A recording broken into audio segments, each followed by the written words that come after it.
Oh, good evening, everybody, and thank you for that introduction. Thank you for the welcome. And I just want to begin by a quick prayer as well. If I can ask you just to close your eyes and focus your hearts and your interior imagination on the Lord, and let us say, Lord Jesus, we thank you for tonight and for the occasion that brings us together, the great gifts of fellowship, friendship, union of hearts and minds, for the sending of your Son, for his passion, death, and resurrection. And we ask you to bless this evening and send your Holy Spirit, that he may enlighten our minds and intellects with the seeds of your wisdom and the seeds of your truth. And we ask this through Christ our Lord. Thank you. I'm just going to lubricate my vocal cords.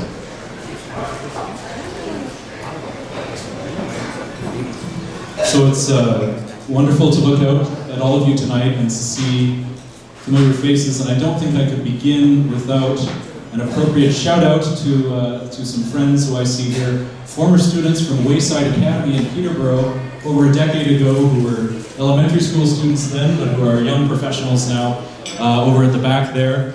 Good to see you guys here tonight, as well as my friends from the Newman Center over there. And there's, I think, a few colleagues from Regis College. Is that?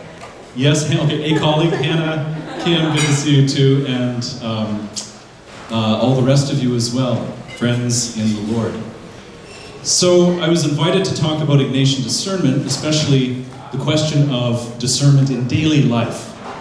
So I'm going to try and draw from principles that have been passed down to us through what we call the tradition, through time. So time-honored tools for helping make sense of God's action in our lives, and also how do we, at the practical level, come to the good habits of decision-making.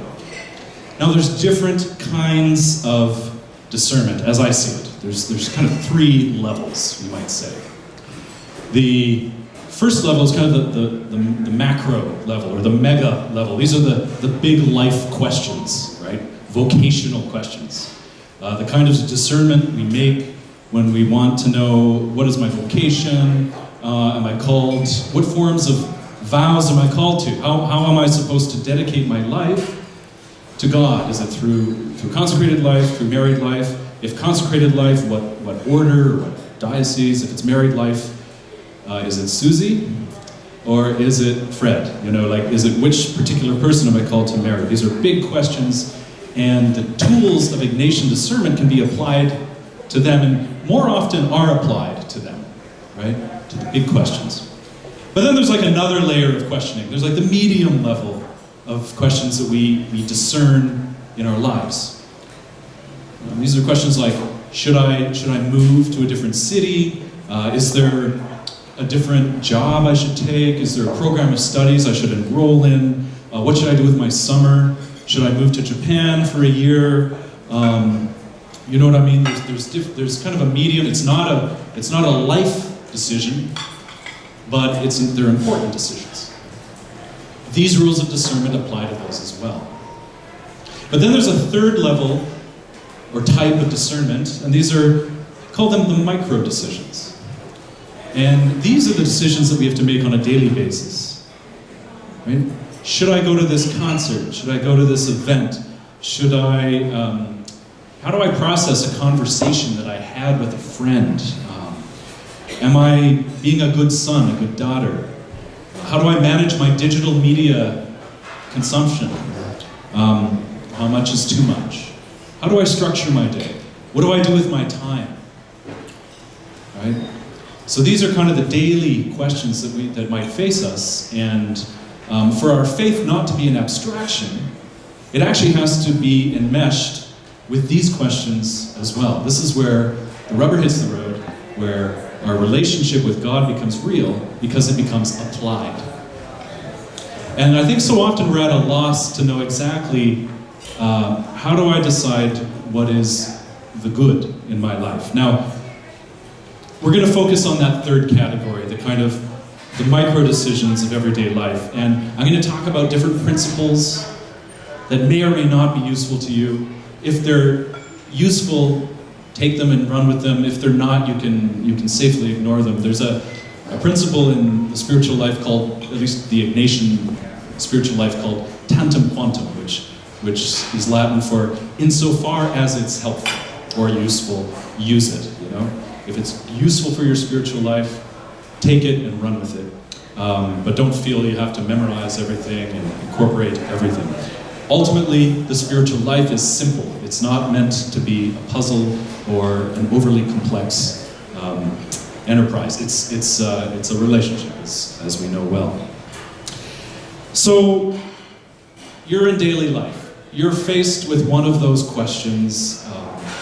How do I discern what is the right course of action to take? Well, the very first question you have to ask yourself is it moral or immoral, right? If it's immoral, well, your discernment's done. Just don't do it, right? That's it.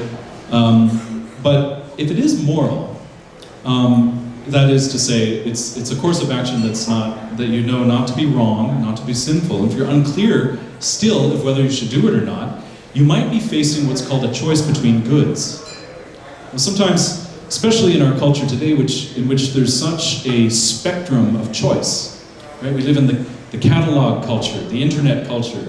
There's just endless options. That can be paralyzing. It can be paralyzing at the vocational level. It can be paralyzing at the sort of what do I do with my year, what programs do I take level, and it can be paralyzing on what do I do with my evening.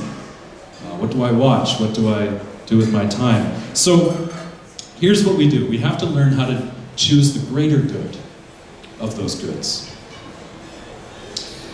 And how do we choose the greater good? How do we know which is the greater good when faced with a choice between multiple goods? It's not always easy. We have to acknowledge that. But as we grow in our sensitivity towards our discipleship, right, our following Jesus in the pathways of life, Jesus who's always pointing to the greater good, we can become more adept at making those decisions. One very first principle to keep in mind, a helpful sort of starting principle, is to know why we were created. Why were we created? Why were we put on this earth? Right? That should be the contextual question that informs all our decision making, right? It's to know our ultimate vocation, why we're here. So why did God create you and create me? It's a simple question. It's an important one. Well, the old catechisms used to say we were made to know, love, and serve God in this life and be happy with Him forever in the next. Right? Sister Mechtild and I, we remember the Baltimore Catechism and some of those question and answer formats, and they had their uses. There's variations on that response. There's, in the spiritual exercises of St. Ignatius, okay, this is the retreat format that Ignatius of Loyola, the founder of the Jesuits, wrote in the 1600s. And it was a fruit of his own mystical prayer life and the fruits of directing and guiding others. Ignatius began to see common trends and patterns in the interior lives of the people he was working with. And he also brought all of his theology to bear on this question. And he resolved it with one simple formula. He said that we are created for the praise, reverence, and service of our Lord and God. And by this means, we save our souls. So praise, reverence, and service. Now, at first glance, that might seem a bit, that might need some unpacking. Why praise? Why is the vocation to praise? And what kind of God requires praise? So, I like to look at it this way. It's not that we have a narcissistic God who needs to be praised all the time by his creatures. Rather, we could look at it in the sense that praise is a love language. Lovers love to praise one another. It's the currency of the relationship between God, between the Creator and the creature. So, if you've ever had the experience of, in your own prayer lives, of just kind of a pure praise kind of experience, you know that it's not something heavy and burdensome, but something that's actually liberating, light, right, and consoling. So, it's a love language, praise. What about reverence? Even there, is this a God who kind of requires of us to be appeased, to be, venerated? That's kind of a pagan God notion, and we have to resist falling into that about our God.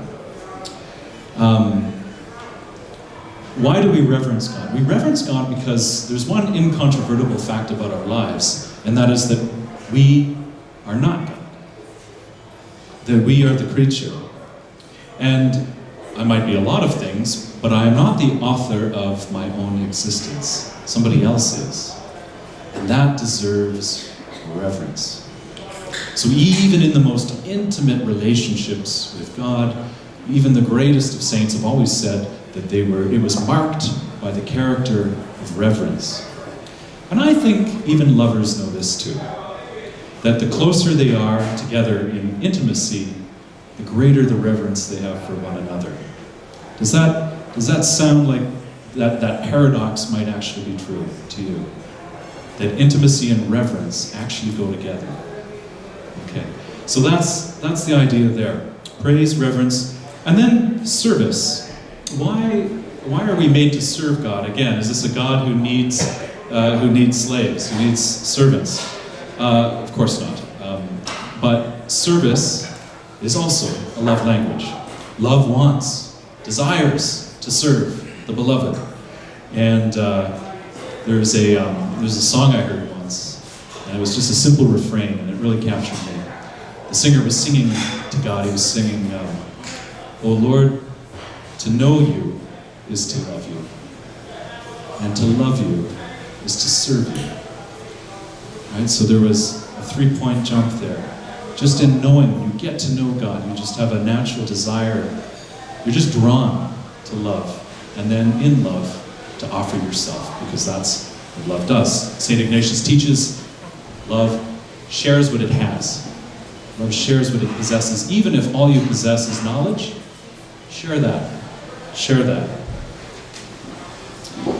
So that's what Ignatius calls the principle and foundation, the reason we were created in this world, the praise, the reverence, and the service of God. And he continues, he says, "All other things on the face of the earth are created for man to help him in attaining the end for which he was created." So this takes it a bit farther. This takes us into the realm of discernment. All the things on the earth were created to help us attain the end for which we were created. So when we're discerning anything, whether you should buy something, whether you should hang on to a possession, how you should spend your time, relationships, just about every content of our life can be measured against that statement. Does it help me attain the end for which I was created? The praise, the reverence, and the service of God. He goes on to say, if it doesn't, then we rid ourselves of it. He's a bit blunt at that point. But if it does, all things created are created good. So don't worry about it. You can love other things. It's not a question of not having any loves, any of created things, be they people, be they possessions. But it's a question of subordinating them to the love of all loves that will imbue them with their proper sense of value. Okay, is everyone with me to this point still? Okay, thank you. I find it's very helpful to keep that principle in mind, first of all. Okay, secondly, another way of discerning in daily life is to consider what St. Ignatius of Loyola calls the discernment of the spirits. The discernment of the spirits. Now, by spirit, he doesn't just mean angels and demons. But it could include that, but what he's referring to specifically is our interior motions. So for St. Ignatius, how we feel things matters. Discernment is not just a cerebral, super rational activity, because that's not what a human being is. We're both head and heart together, right? So he takes us as an integrated being and noticed how God's will and God's voice is often mediated through our interiority. So I'll tell you a story about how he came to realize that. I don't know if you know the conversion story of Ignatius, but he was a soldier. And he was a gallant knight who loved to do feats of great daring to kind of impress people. But he also had a genuine courage. It was a bit of a reckless courage, but those were the kind of values in his time in Spain in the 16th century that were considered admirable. And he wore them admirably. And there was one day when he was fighting on the Palisades in Pamplona, Spain, which if you've ever been to Spain or if you've ever done the Camino, Nicole LeBlanc is here tonight. She's about to do the Camino in a few weeks. Nicole, go visit Pamplona. It's on the route. There you will see the castle that St. Ignatius was defending against the French who had invaded northern Spain. And something very important happened there. A cannonball shot by the French burst through the stones and shattered his leg.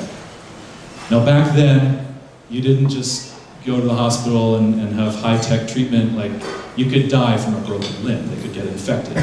So they carry him home on a litter. By the time he gets home, it's kind of healed, but healed wrongly. They have to re-break it. It's just terrible. And all of this done without anesthetic, except for maybe a bit of liquor or something like that.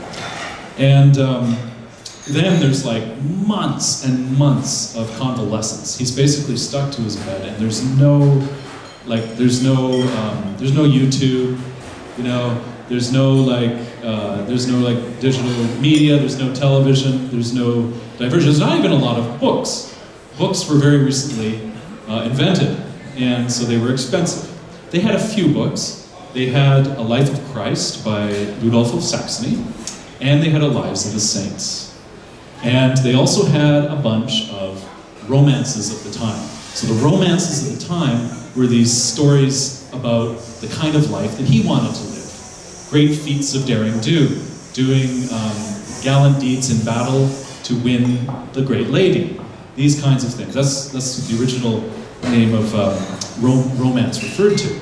So he kind of burned through the romance books, and then finally there was nothing left to read, and so they told him, well, we do have this Life of Christ, It would be like he had American Idol and the X Factor and all this kind of stimulating stuff to watch, and then all that was left in the house was EWTN. So he's like, okay, I guess this is not a hit on EWTN. But it just seemed very pious to him. And so he somewhat reluctantly said, okay, I'll read The Lives of the Saints. Well, he begins reading.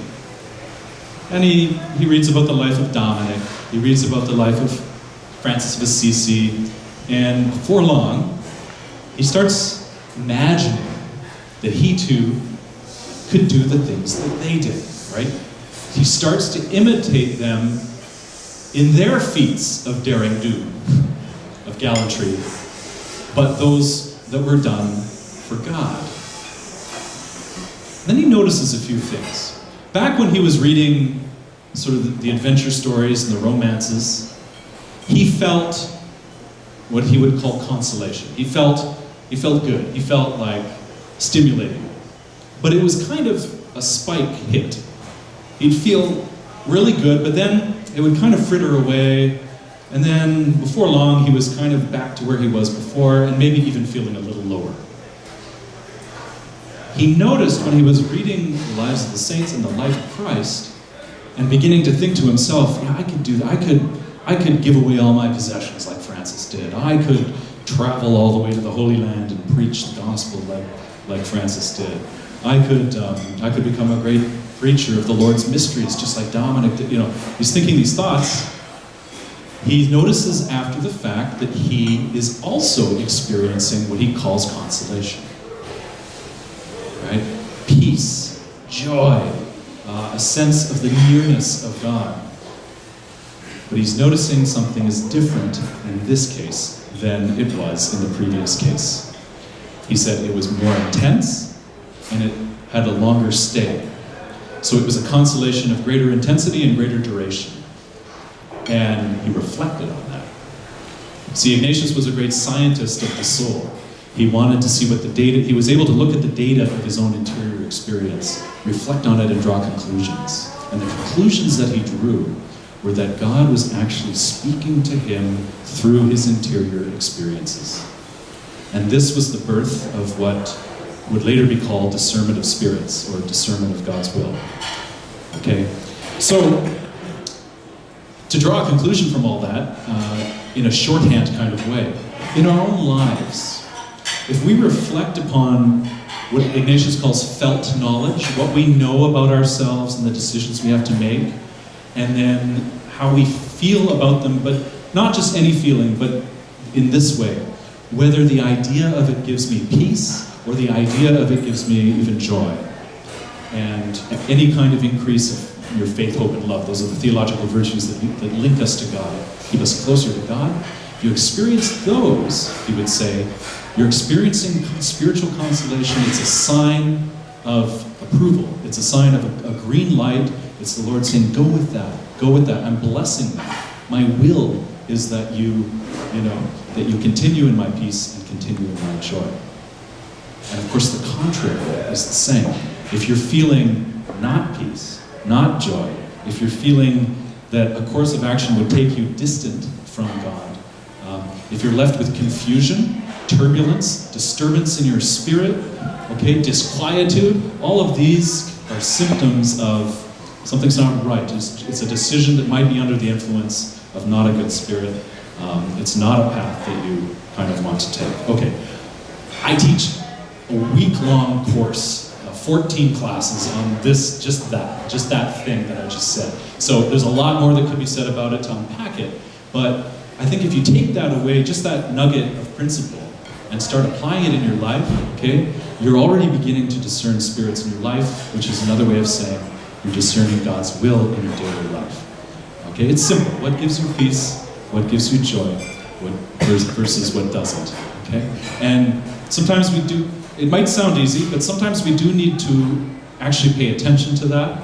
I think often we just kind of go through life without noticing. So, step 1, notice. Step 2, notice what? So, pay attention, first of all. Second of all, notice what the spirits are within you. And third of all, know what to do about them. Take the right action.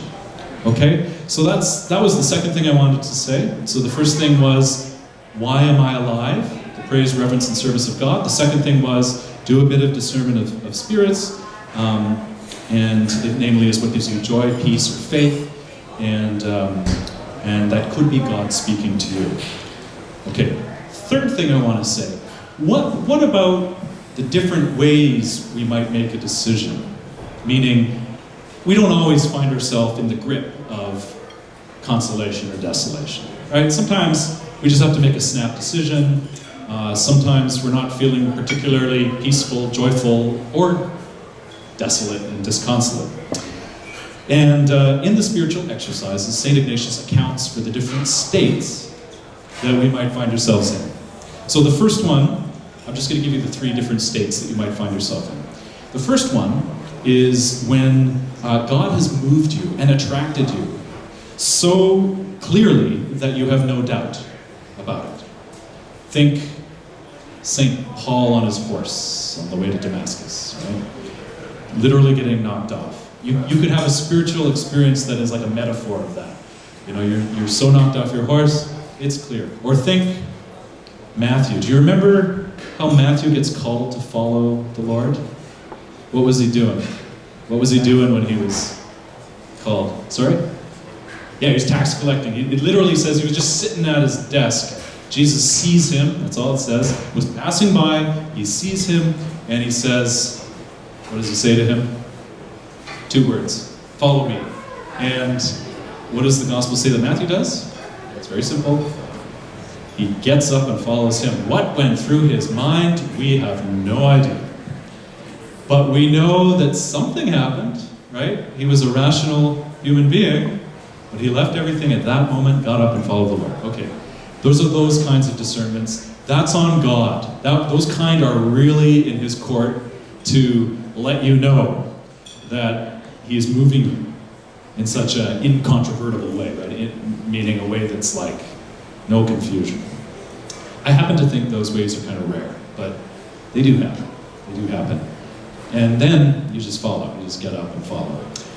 Okay, second way or time in which God might call you is when you're experiencing both the consolations and the desolations. That's the one I was speaking about before. When you're experiencing many different spirits, let's call them. And through that experience, by the measure of your own interior experiences, okay, what's gradually giving you more joy and more peace, you come to an awareness, and then you make your rational decision, your yes to follow. Okay? And I would wager, I tend to think that this second time is probably the most common, especially for the mega decisions and the medium decisions. The third time is neither of those. It's a time of what he calls spiritual tranquility, which basically means no diverse spirits, but you're using your natural power of reason. And I want to focus on this a little bit because I think in daily life we don't always have the time to sort of study the spirits, although you can get good at that and do snap discernments about, gee, is this characteristic of consolation or characteristic of desolation based on past history and patterns and things like that.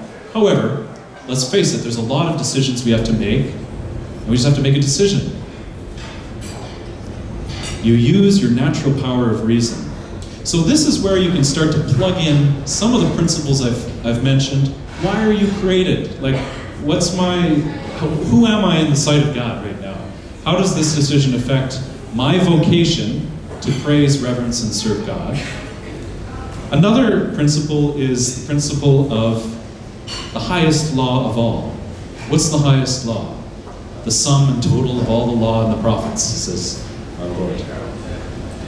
All the commandments. It's a summary of all the commandments. It's two. There's two of them. Bipartite. Yes, yeah. So the golden rule. So you shall love the Lord your God with all your heart, mind, soul, and strength, and your neighbor as yourself. Okay. Saint Augustine had a phrase which in Latin was dilige et fac quod vis. Did I get that right? Sister Mathilde is a Latin specialist, has been for many years. So dilige or dilige et fac quod vis. A literal translation right there, perfect. Love and do what you will. Augustine's basically saying, all you need is love. Da, da, da, da, da. Well, John Lennon was kind of right on that too. But if a true and authentic caritas, or agape in Greek, is truly what's motivating you, if that's your incentive, if that's what's pulling you in the direction of your decision, it almost doesn't matter what the rest of it is, right? Love carries us a long way. So that's another criteria for the third state of making a decision. If you're just using your reason, you can say, how does this serve love? Another way you can do it, which he proposes, is if you're really stuck, you can actually write a list. I know people who have done this. So you're faced with a choice. Now, any choice is actually 4 scenarios. It's not 2. It's not just between doing and not doing. It's between what are the pros of doing something and what are the cons of doing something. What are the pros of not doing something and what are the cons of not doing something. So to do a really thorough rational discernment, you almost have to make 4 columns. 4 columns in which you can start to list the pros and the cons of proaction and the pros and the cons of inaction. on the matter. Does that make sense? Now, this isn't because it's like a zero-sum game. Life is a zero-sum game, and if we do this, we'll hit on all the reasons and we'll finally arrive at... No, I mean, sometimes we just have to make our best effort at deciding. But what this can do is help us see clearly, right? So, see clearly now. The rain is gone, the fog of our unknowing, and help us arrive at decision making. Okay. So again, in the third way, we consider the reason we're created. We consider the discernment of the spirits. We can also consider the highest law of love, and we can also make a 4-column discernment if we want to be really, really sort of detailed about it, and also if you have the time to do something like that. We don't always have the time to do something like that, but maybe for the important decisions, we can. I'll just say 2 more things, 2 more tricks that may help us decide things in everyday life. If we're really stuck on a course of action, these are also proposed by Ignatius. It's to imagine how you would counsel somebody in the same position as you, but somebody who's not you. Now you're in the other role. You're in the role of the advisor, the counselor, the friend. Okay? But it gives you a bit of objectivity on the situation to do this to yourself. So yourself, not you, but, you, but not in the position of the decision making. How would you counsel your friend who's in the same state? Keeping in mind the good of their soul, of course. That's what it's about. And secondly, another little quick mental exercise is to imagine yourself at the end of your life. Because the one thing that is guaranteed for us in life is that it will end. Not to be morbid, but there will come a day where we're sort of looking back. We're at the threshold of the afterlife, where we're kind of taking stock or even asked to make account of our lives. Imagine ourselves looking back on today, this present moment in which I have to make a decision. What decision, okay, I'm going to use this, Sister Mecto, this is the future perfect tense. What decision will I like to have made at that time in the future? And that too can help us have objectivity about the decision at hand. Does that make sense too? These little exercises can assist us in our discernment in the moment. Okay, finally, because I think we're getting near the end of our time here, we don't always have the luxury of doing 4-column discernments or collecting the data of our interior life, desolations and consolations. We might not even have the luxury of imagining how we'll look back on this decision at the end of our life, these kinds of things. We have to make snap decisions. Sometimes what I find to be helpful is a very quick question to ask myself. Does the choice promote the good, the true, or the beautiful? Does it promote the good, the true, or the beautiful in this world through my action, through my speech, or through my time? Why? Because those 3 things are attributes of God and God's presence in the world. The good refers to a well-ordered existence. Does it promote the good? The true refers to, does it reflect the truth of God in this world? That which is. Does it promote that which is, or does it promote illusion? The beautiful refers to a reflection of God's beauty, because God is the source of beauty. And we can consider the importance of beauty as well, because it's perhaps the least understood of these things. These are called the transcendentals in philosophy, the good, the true, the beautiful. But it matters what we look at, for example. Plato, the Greek philosopher, said this years ago, millennia ago. He realized that we become what we contemplate. Right? So that should actually make us freeze a little bit and think twice about certain choices we make, about the imagery we consume, and the entertainment we consume. We become what we contemplate. I think in our disembodied, disincarnate age, we like to think that it doesn't matter so much what we see, but it does.